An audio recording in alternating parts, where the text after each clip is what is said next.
أعوذ بالله من الشيطان الرجيم بسم الله الرحمن الرحيم اللهم صل على سيدنا محمد وعلى آله سيدنا محمد وسلم أمي أوفوك أولي من دون دانتي فولي منا أنفل بغا جيري جوكولو بلا جلي أو منك يورو أو فولي نتاني بامبولو كنا كونالا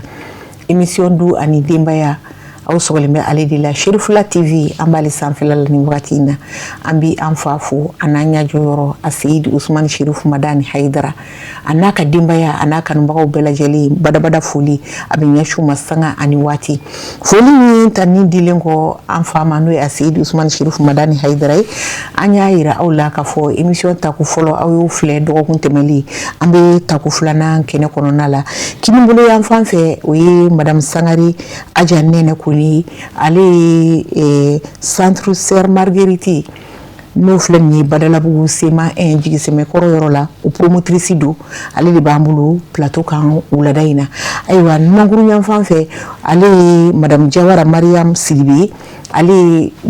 directeur ka adjointi donc ambi ayre foni kenen konnala danti foli mina aywa o foli kilin ka nyashi centre de formation Sœur Marguerite a chakela bela jelima kuka bada fuli abikene kononala ewa anyebe abarakela do la kene kono anga fuli buye danti fuli mina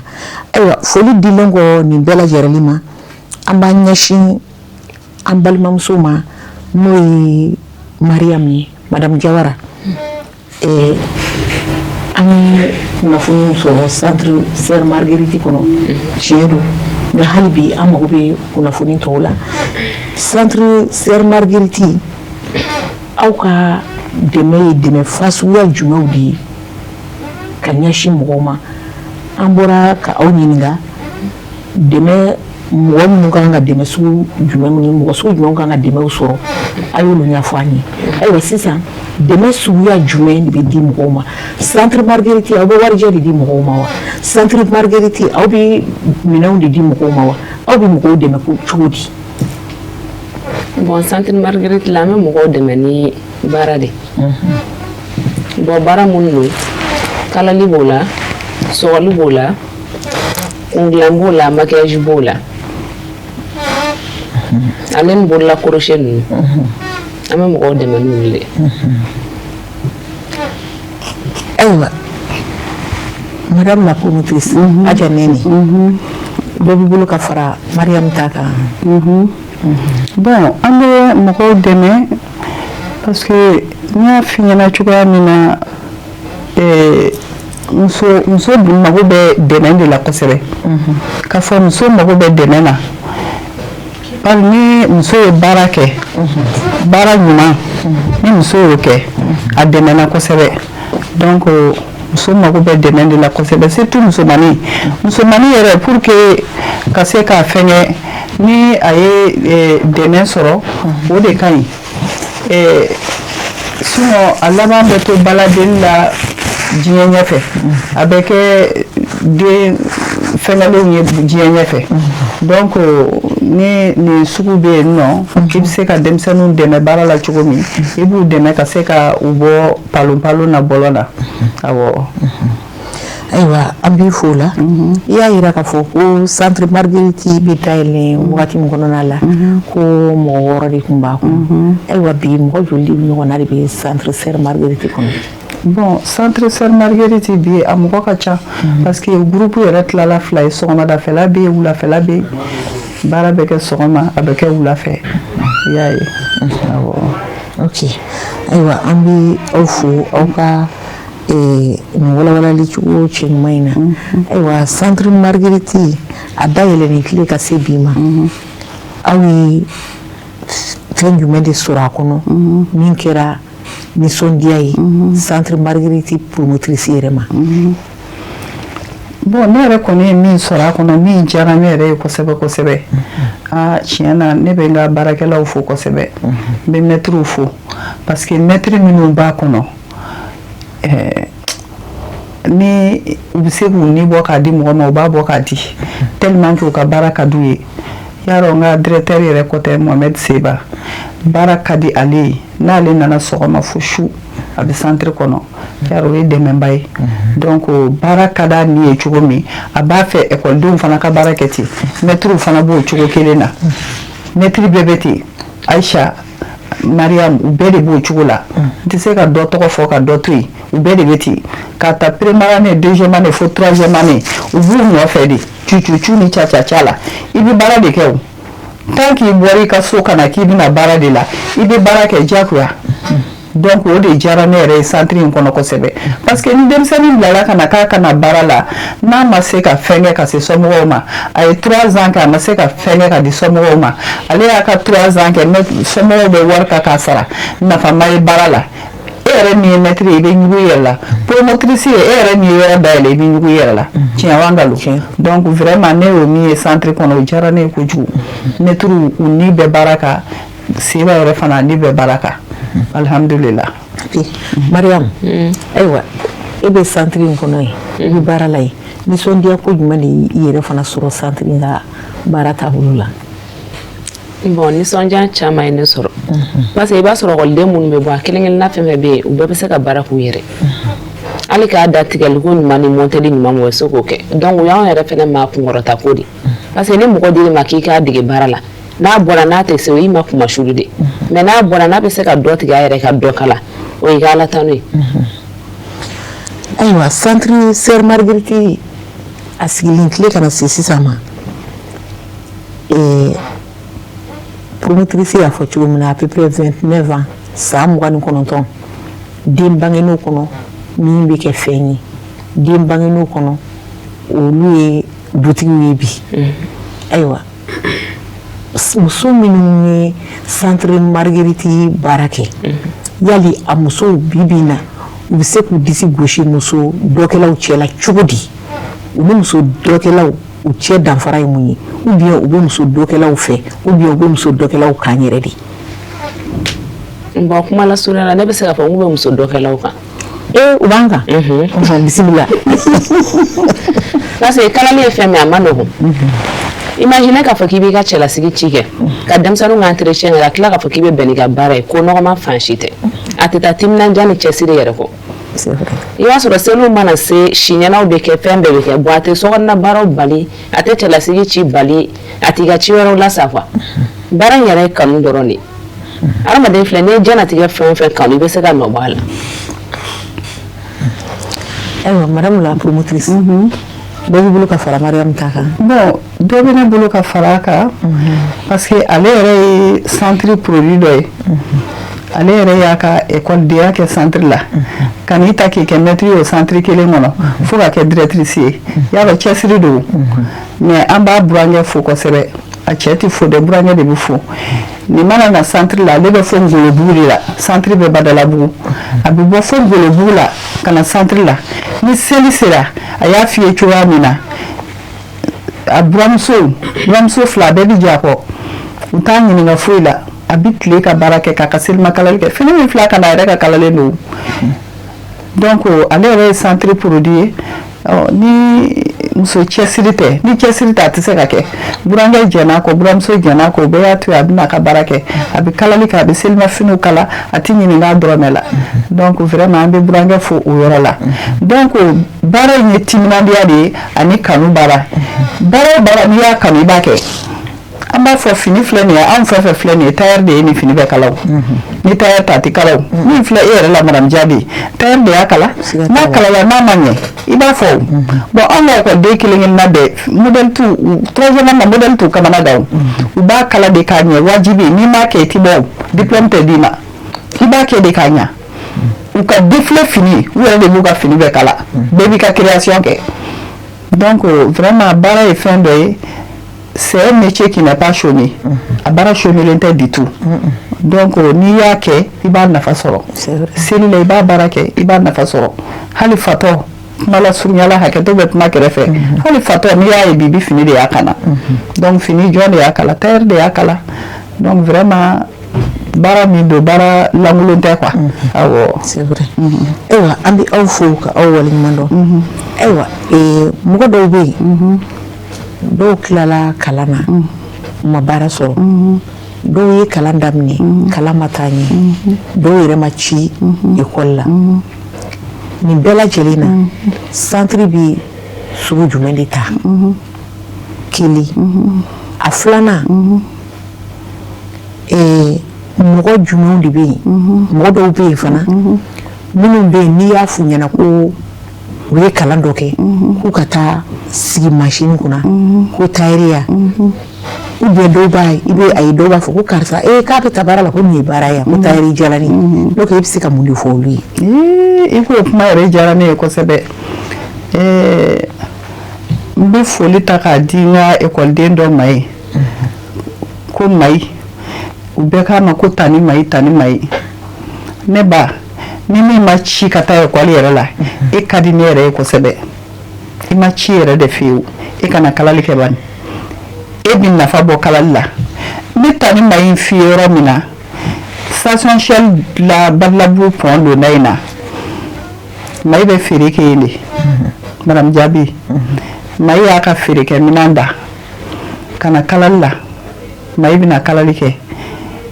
ni Mayi ye fini kala bi k'a don e ka na i t'a dɔn ko mɔgɔ kalanbali ka fini don courage b'a la dusu b'a la a tonton dɔ y'a ye dɔrɔn tonton ye machine kurama 2 de san k'a d'a ma don n'a dugu cɛ nkalon t'o kuma na a tulo bɛ n kumakan na n'a y'a mɛn télé la ni nkalon b'a la ka s'aw ma yan Mayi mana kalali kɛ e ɲɛna e b'a fɔ ko ayi o n'a ɲɔgɔnna caman bɛ centre kɔnɔ an tɛ se k'a bɛɛ fɔ donc mɔgɔ kalanbali min ma ci ka taa école la dɛ o yɛrɛ ka di ne ye n'a bɛɛ ye parce que k'i sigi k'a fɔ ne ma kalan kalali ye fɛn ye ni ma kalan tɛ se k'a kɛ n'i y'o kɛ i b'i yɛrɛ tiɲɛ o i b'i yɛrɛ tiɲɛ ni filɛ nin b'a ka feere kɛ a ye feere bila ka na kalali in ta n'a jiginna ni kalali heure banna dɔrɔn n'a jiginna dɔrɔn Mayi bɛ boli ka taa ka loko n'a ka pomme de terre feere station Shell kɔfɛla la yen mais baara fila t'a bolo wa seli la a bɛ seli siɲɛna baaraw kɛ o n'a ɲɔgɔnna caman ayiwa sɔrɔ nasira la dun minnu ko ko tailleur jalani dariya tɛ fɛn ba ye bon tailleur in filɛ n y'o de f'i ye fɛn fɛn n'i y'a kanu i bɛ nafa sɔrɔ a la hali mɔbili bosama filɛ nin ye hakɛto bɛ kuma kɛrɛfɛ n'i y'i cɛsiri i ka bosama na i t'a nafa bɔ wa i b'a nafa bɔ donc baara o baara bɛɛ n'a nafa de don kalali filɛ nin ye kalali tɛ tailleur jala ye kalali tun ye tailleur jala ye wagati min ni sisan tɛ kelen ye ne yɛrɛ bɛ kalali daminɛ tuma min na en 79 anw musotɔ f'an b'an dogo ka kalali kɛ o wagati kalali tun ye cɛw de ka baara ye cɛw de tun bɛ baara kɛ kalali kɛ i tun tɛ muso ye machine kɔfɛ mais ne cɛ bɛ n ta k'an bɛn a la don min a ko ne somɔgɔw ma a ko a y'a to ne ka muso don kalali la ne somɔgɔw k'u b'o imposer a don n ka cɛkɔrɔba bɛ tiɲɛ so a ko a muso y'a muso ye n'a k'a b'a don fɛn fɛn na a y'a to yen a k'a don ne cɛ taara n tɔgɔ sɛbɛn centre la o cogo la k'a san wari bɛɛ sara depuis o don ni ne ye kalali minɛ ni n bolo 2 ye ne b'o baara la mais teri fɛn fɛn ɲɛ bɔra ne fɛ ne cɛ fɛ ka taa a t'a dɔn a la a si ma se k'a laban baara min don a ka gɛlɛn a ka nɔgɔn n'i m'a kanu dɔrɔn i tɛ se k'a kɛ i y'a faamu donc n'i ye kalali kanu i bɛ nafa bɔ a la wa nafa min bɛ kalali la ne m'a fɔ a tɛ fɛn na dɛ mais a ka dɔgɔ ayiwa an bɛ aw fo ka aw waleɲuman dɔn dante foli min na Mariam n'a fɔra ko tailleur jalani ou bien ko musow ka sɔrɔ la ko tailleur muso tɛ se k'i disi gosi muso minnu bɛ sɔrɔ kɛ e hakilina ye mun y'o kan bon ne hakilina ye min y'o la bon tailleur muso bɛ se k'a disi gosi parce que k'a da ni a tant que i bɛ ka kalali kɛ n'i bɛ se mɔgɔ bɛ na ni fini ye bon i b'i jija fana rendez-vous ka k'i la n'i ye fini minɛ don min na k'a fɔ client k'a ka n'a minɛ don min fini ka ban ka bɛn o don ma bon n'i bɛ kalali in fana kɛ muso denmisɛnnin yɛrɛ i bɛ se k'i ka fɛn misɛnnin caman ɲɛnabɔ ka sɔrɔ i ma siri cɛ la quoi ka sɔrɔ i ma siri mɔgɔ fɛnɛ la a b'i kisi delili ma a b'i kisi fɛn caman ma mɔgɔ de bɛ ɲɛbɔ i fɛ mais e tɛ se ka ɲɛbɔ mɔgɔ fɛ an bɛ taa don tailleur la an t'a don a la dɛ madame la présidente ne ko tailleur la mun de ka gɛlɛn a kɔnɔ fɛn jumɛn de ka gɛlɛn tailleur kɔnɔ parce que an b'a mɛn ko tailleur bɛ yen tailleur la bɛ yen tailleur mun de ka gɛlɛn a kɔnɔ bon discipline ba de bɛ tailleur kɔnɔ discipline c'est-à-dire i kumakan bato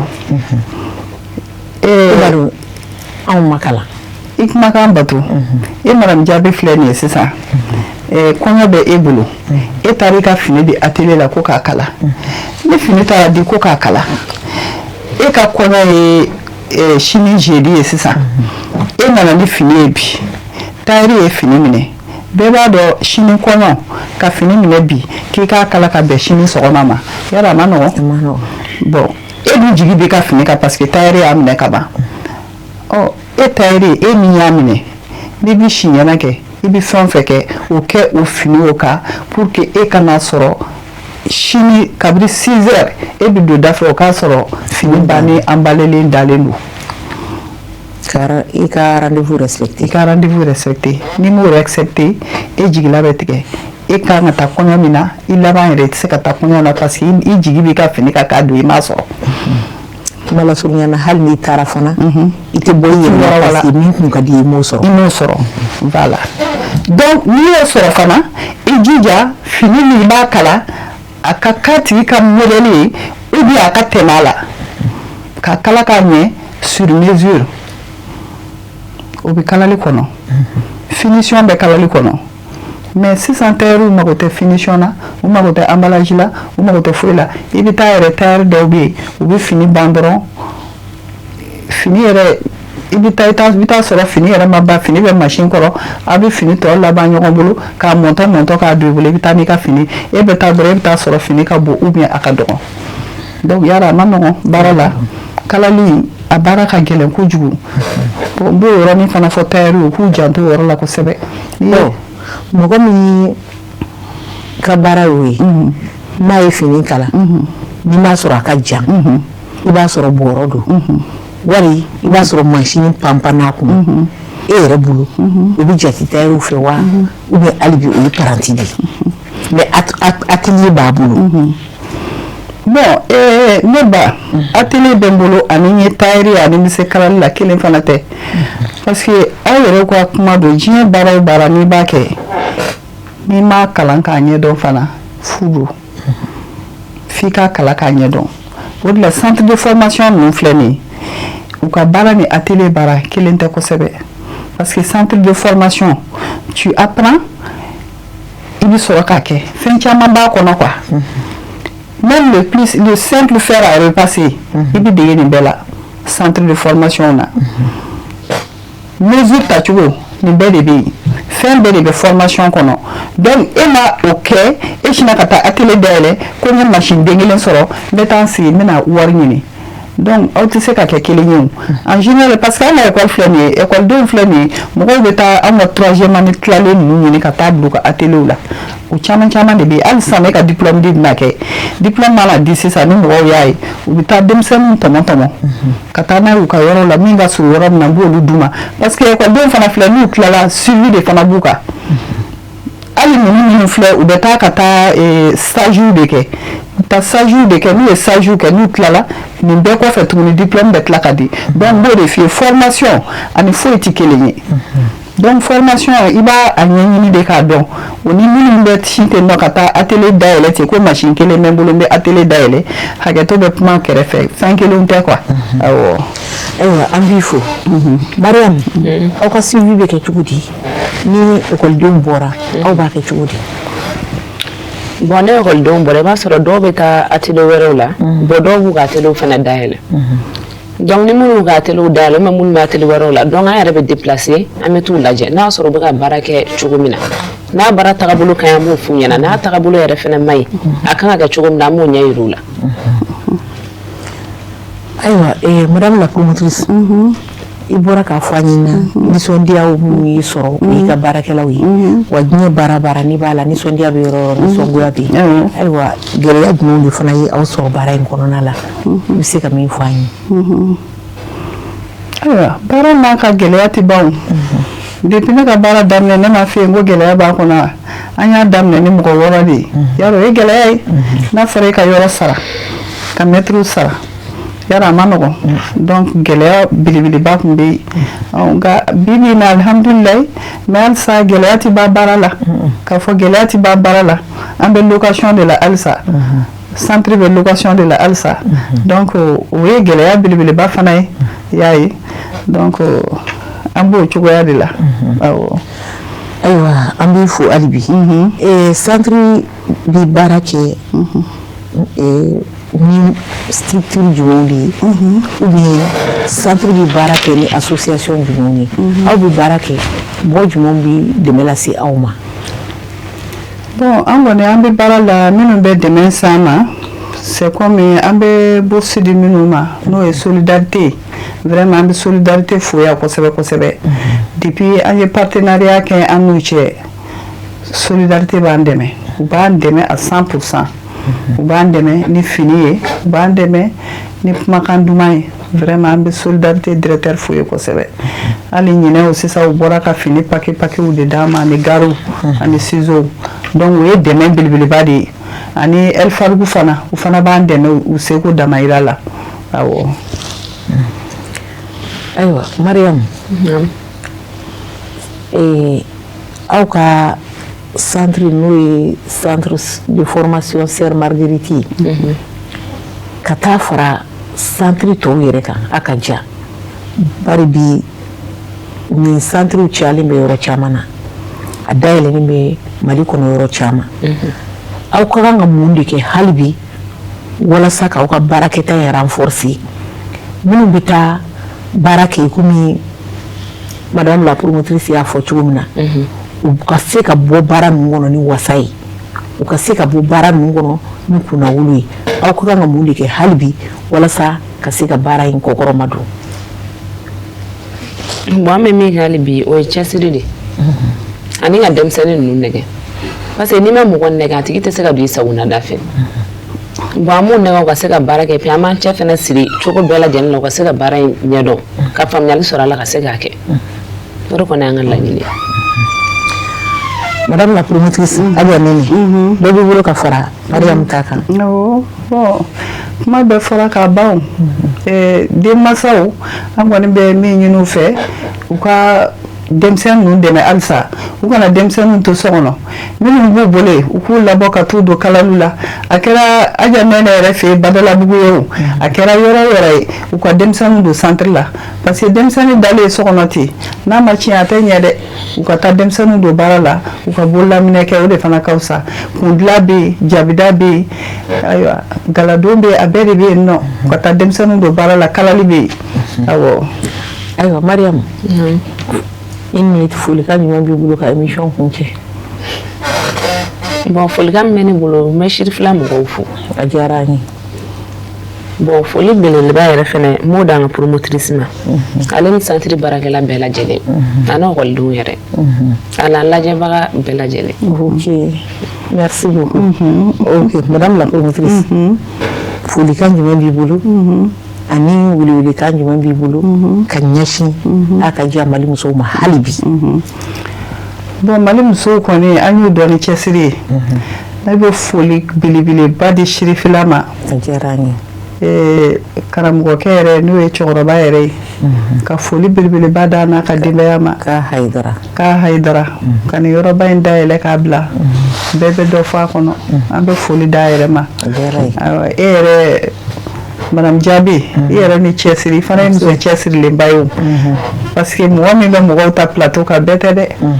ka mɔgɔ ta ka hakilina di tan ka jamana jɔ n'a ye i yɛrɛ ye jamana jɔla belebeleba ye foli belebeleba ye i yɛrɛ ta ye ka Sirifila bɛɛ lajɛlen fo kab'an nana technicien ninnu a jɔnwala Sirifila foli b'aw ye kab'an nana n'u y'an bisimila k'an ɲɛ chambre climatisée kɔnɔ fo ka sunɔgɔ suni kɛ ka ne yɛrɛ ta ayiwa merci beaucoup musow bi fo u ka cɛsiri la vraiment musow cɛsirilen an ka dɔ fara cɛsiri kan parce que n'i y'a mɛn jamana yɛrɛ bɛ suma cɛsiri don musow ka cɛsiri de b'a jamana yɛrɛ bɔ dingɛ kɔnɔ ayiwa ka dugawu belebeleba fana kɛ an ka jamana in a bɛ dingɛ min kɔnɔ Ala k'a bɔ an bɛ dugawu kɛ Ala ka jamana in kisi ka bɔ a juguw bolo yarabi Ala Ala ka fanga Ala k'a fanga se rasulu bonya kɔsɔn sallallahu rasulu se Ala k'u dugawu ami ayiwa an y'a fɔ aw ye cogo min na ani an balimamuso tun bɛ ɲɔgɔn fɛ a n'an ba n'o ye muso cɛsirilen belebele n'o ye Aja Nene Kone n'ale ye promotrice du centre de formation Sœur Marguerite min filɛ Badalabu o promotrice don an b'a fo k'a waleɲuman dɔn a n'a ka directeur ka adjointe n'o ye madame Jawara Mariam Sidibe olu de tun ye an ka invité ye bi an b'u fo danti foli min na ayiwa muso min ko kalanna min ko ma kalan o fɛn tɛ tailleur ye a fɔra ko kalanbali bi dɔ k'a la kalanni yɛrɛ bi dɔ k'a la donc an bɛ dugawu don kɛ ya rabi ala ka hakili ɲuman ala k'a d'a ma ala ye minnu garijɛgɛ don a la ala ka faamuyali cogo ɲuman ala k'o nɔgɔya olu ye an bɛ segin ka an fa fo a Seyid Usmani Sherif Madani Hayidara a n'a ka denbaya badabada foli an b'a tɛnku la ka filɛbaga jɛkulu bɛɛ lajɛlen fo dante foli min na ka an ka invité yɛrɛ fo k'u barikada k'a fɔ ko assalamu alaikum wa rahmatullahi wa ta'ala wa barakatuhu ala ka sigi wɛrɛ yira ne ni aw la insha Allah a k'an bɛn